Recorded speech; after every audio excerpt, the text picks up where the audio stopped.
The Morning Brews Bookworm segment is brought to you by Value Optical. Paranormal house. My parents thought I had an active imagination.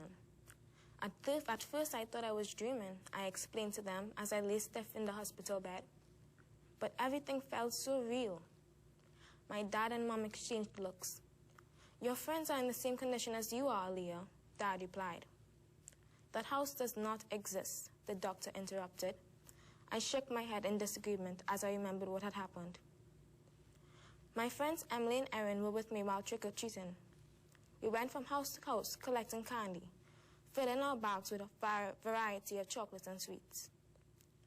Was that house there before? Emily pointed to an extremely decorated house. The house was ornamented with fake gravestones, fog, pumpkins, and many old scarecrows.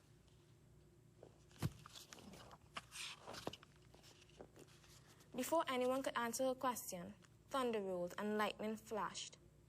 In the sudden flash, we saw cobwebs plastered against the rustic walls, not to mention spiders dangling from them.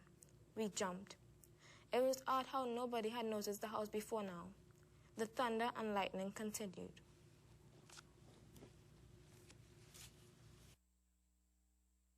The Morning Brews Bookworm segment was brought to you by Value Optical. And that was our bookworm segment. And today we thought we'd change things up. So we're going to actually interview the young lady featured just now while she's on set. But did you know she's not just the reader? She's actually the author of the stories. Aliya Blake joins us on set this morning. She's the author of Cliffhangers. Cliffhangers, creative writing, short stories, and her mother is also on set. Aliya, good morning. How are you? I'm good, fine. How are you? I am okay. And I'm better now that you're here. So you are the reader and the author. Yes. So you're in Form 3 now? Yeah. And when you were a student at St. Xavier's, you decided you obviously loved creative writing. Yeah, I love reading and writing stories. It was my passion. And you decide, so when did you, so you talk about writing and reading, and you just wrote a whole lot of stories. Yeah, well, I was in this creative writing class before I had to do SCA, and it was run by Miss Annette Noel, and she gave us sentences to write, to start off our story, and we had to continue. And I read a lot of mystery, thriller books at the time, like The Famous Five and stuff like that, and I was really into horror at the time. So I preferred to write that genre of stories. And what's your favorite book? Well, that's a hard question. But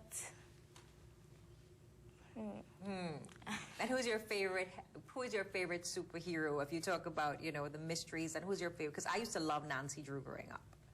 Oh, well, I didn't read a lot of Nancy Drew, but I read that may be very lame for you.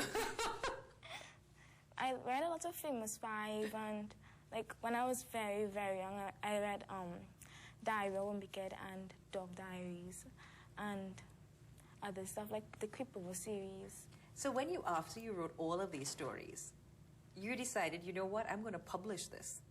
Well, I hadn't had the idea until my creative writing lesson teacher said, they're really good stories, and my mom decided to publish it into a book. Did you choose, because obviously you love to write, so you were really good in creative writing. Yeah. Did you just publish everything, or you chose which one of your stories? Well, I published most of the stories. I couldn't find the stories that I wrote. I had 2 creative writing books, so I got one of them and took the stories from them because I couldn't find the other book. What is your favorite story? Which one that you think, of all the stories that I've written, I love this the most? Probably Farmer Green's Bowl. And what is it about? It's about these their classes on a picnic, like a school field trip, and this boy, Barry, he decides to, he asks the teacher to go to the bathroom, but these 2 girls, they realize he's not going the way the bathroom is.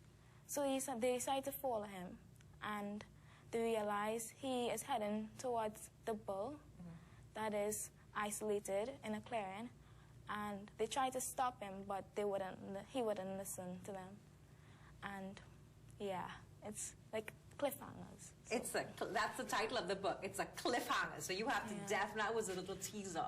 So when you, obviously, the book, when it was first created, and there's the cover of the book, were you part of the creative process in determining what the cover is going to look like? Yeah, my mom asked me what the cover would look like, and I told her I would draw it out for her, and I had this image in my mind what it would probably look like, and I drew it out, and the editors kind of...